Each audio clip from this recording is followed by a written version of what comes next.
স্বস্তির জয় পেল Brazil. Point তালিকায় ৬ নম্বরে থাকা ব্রাজিলের ইকুয়েডরের বিপক্ষে জয় পেয়েছে। পয়েন্ট তালিকার নিচের দিকে থাকা ব্রাজিল আজ ইকুয়েডরকে নিয়ে বেশ চ্যালেঞ্জের মধ্যেই ছিল। সেই চ্যালেঞ্জটা বেশ কষ্টেই পার করলো সেলেসাওরা। ঘরের মাঠে রদ্রিগোর একমাত্র গোলে ইকুয়েডরকে ১-০ ব্যবধানে হারিয়ে স্বস্তির জয় পেয়েছে ব্রাজিল। ব্রাজিলের জয়টা এসেছে রদ্রিগোর গোয়েজের কল্যাণে। তার একমাত্র গোলেই আজ ইকুয়েডরের বিপক্ষে ম্যাচের নিয়তি গড়ে দিয়েছে। ব্রাজিল জিতেছে ১-০ গোলে।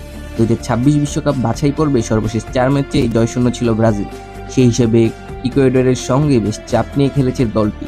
শেষ পর্যন্ত ইকুয়েডরের বিপক্ষে ১-০ গোলের জয়ে শুধু ৩ পয়েন্ট তুলে নেয় স্বস্তি পেয়েছে ভিনিসিয়াস রদ্রিগোরা। ব্রাজিলের জয়সূচক গোলটি পেয়েছে ম্যাচের ৩০ মিনিট। প্রথমার্ধ গোল হজমের পর ইকুয়েডর আর ঘুরে দাঁড়াতে পারেনি। শেষ পর্যন্ত এই গোলকে পুঁজি করেই জয় পেয়েছে ব্রাজিল। গত জুলাইয়ের অনুষ্ঠিত কোপা আমেরিকার পর এটাই ছিল ব্রাজিলের প্রথম ম্যাচ। বিশ্বকাপ বাছাইয়ে এই জয়ে পয়েন্ট টেবিলে ৪-এ উঠল ব্রাজিল।